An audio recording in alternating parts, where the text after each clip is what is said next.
അതെ ഇടഞ്ഞ ഞാൻ കൊല കൊമ്പനാ കൊല കൊമ്പൻ ഇടഞ്ഞില്ലെങ്കിലോ കൊലയില്ലാത്ത കൊമ്പൻ. എടി പോടി എന്നെ അമ്മച്ചി പോടി തള്ളച്ചി എന്നൊക്കെ വിളിക്കുന്നത് ഞങ്ങളുടെ നാട്ടിൽ തെറിയല്ല. അപ്പൊ എന്തിനാണ് താങ്കൾ ലൈവിൽ വന്നത്? ഈ തെറിയേക്കാൻ ആയിരുന്നില്ലേ? പറ്റിപ്പോയടാ. വേണ്ട വേണ്ട നീ ഞാൻ പലതവണ പറഞ്ഞതാ, കേട്ടില്ല. ഞാൻ തന്നെ ഒരു ലേഡി താങ്കളുടെ ഒരു ഇന്റർവ്യൂവിൽ ഞാൻ കേട്ടതാണ്. ലേഡി ഒരു അമ്മച്ചി, ഒരു ശശികല എന്ന് പറയുന്നത്. അമ്മച്ചി 57 വയസ്സുണ്ടെന്ന് അവര് തന്നെ താങ്കൾക്ക് അമ്മച്ചി അവരെ വിളിക്കാമെങ്കിൽ അവർക്ക് താങ്കളെ തള്ളച്ചിന്ന് വിളിക്കാം. വേണ്ടാട്ടോ, നീ ചായ അടിച്ചാ മതി, നീ എന്നെ അടിക്കാൻ നിൽക്കണ്ട. ഓക്കെ, ഹീറോസ് കൊടുത്തില്ലേ കേസ്? പിന്നെ രേണുവിന് കൊടുക്കാലോ. ആ ഹണി റോസിനെ പോലുള്ള ആളല്ലല്ലോ ഞാൻ. അവര് വലിയ വലിയ നടിമാരാണ്. ഞാൻ ഒരു സാധാരണക്കാരിയാണ്. പക്ഷെ പറയുമ്പോഴും അഭിനയിക്കുമ്പോഴും ഇപ്പോഴും സംസാരിക്കുമ്പോഴും അതിലൊരു അഹങ്കാരം നെളിയിക്കുന്നു. എന്നെ കുത്തുവാളടിപ്പിച്ച നീയൊക്കെ അടങ്ങോളടാ. പഴയ രേണുസുതി പോലെ കരഞ്ഞോണ്ടിരുന്നിട്ട് ഒരു കാര്യമില്ല. പണ്ട് രേണുസുതി കരയുമായിരുന്നോ? കരയുമായിരുന്നു. സൂചേട്ടൻ മരിച്ച സമയത്ത് കരയുമായിരുന്നല്ലോ. കഷ്ടം. ആരോടും പറയല്ലേ, അംബോയിസരാട്ടാ. അലൻ ജോസ് ആരാട്ടണനെയൊക്കെ അറിയാവോ? അലൻ ജോസ് ചേട്ടന്റെ കൂടെ ഒരു ഇത് ചെയ്യുന്നുണ്ട്. അടുത്ത ആഴ്ച എന്റെ ഷൂട്ടുണ്ട്. അത് നീ ഇത്രയും ഭയങ്കരനായ വിവരം ഞാൻ അറിഞ്ഞില്ല.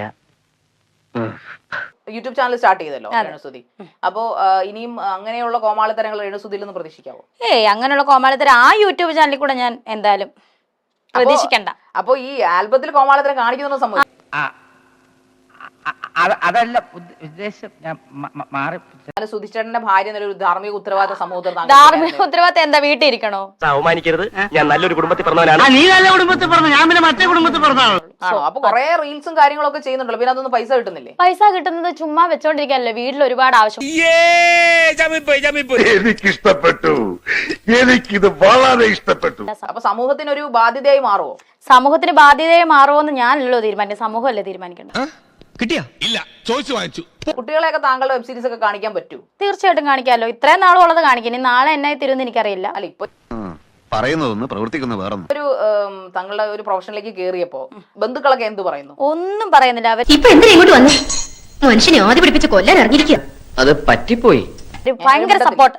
അല്ല, ഒന്നും കുറ്റം പറയുന്നില്ല. അവർ ഫുൾ സപ്പോർട്ട്, എല്ലാ ബന്ധുക്കളും. ഓ, ഭയങ്കര സപ്പോർട്ട്. കസിൻസ് എല്ലാം. ഓ, ശരി. ഭയങ്കര ഇതൊക്കെ ഒരു നുണയല്ലേ രേണു? നീ എത്ര പുളു വേണമെങ്കിലും അടിച്ചോ, പക്ഷെ കേൾക്കുന്നവർ കൂടി ദഹിക്കണം. സുധിക്ക് കൊടുത്തിട്ടില്ല. സുധിച്ചേട്ടൻ മരിച്ചുപോയ സുധിച്ചേട്ടൻ എങ്ങനെ സ്ഥലം കൊടുക്കുന്നത്? സുധിച്ചേട്ടൻ 2 മക്കൾക്കാണ് സ്ഥലം കൊടുത്തത്, വീട് കൊടുത്തത്. എനിക്ക് അതിനകത്ത് ആരും പരത്തി അടിക്കാനൊക്കെ അറിയാം. നന്നായിട്ട് അറിയാം. ഇത്രക്ക് ചീപ്പാണ് ആർട്ടിസ്റ്റ് ബേബി. സോ എനിക്ക് തോന്നുന്ന ഒരു പാട്ടിട്ടിട്ട് ഇങ്ങനെ വെക്കുന്ന റീൽ ചെയ്യുന്നു. അതൊരു കണ്ടന്റ് മേക്കറായിട്ട് എനിക്ക് തോന്നുന്നില്ല. സോഷ്യൽ മീഡിയയുടെ തള്ളിൽ ജീവിക്കാമെന്ന് എനിക്ക് ഒരു ആഗ്രഹവും ഇല്ല. ഇപ്പൊ ജീവിക്കുന്ന എങ്ങനെയാ? അത് ജീവിച്ചോണ്ടിരിക്കുവല്ലേ, ഞാൻ പറഞ്ഞിട്ട് ജീവിക്കുന്നല്ലോ. ഈ വിവരക്കാട് പറഞ്ഞതൊക്കെ ഇച്ചിരി മര്യാദ വേണം. തൽക്കാലം ഇത്രയും മതി, വരട്ടെ. Please subscribe.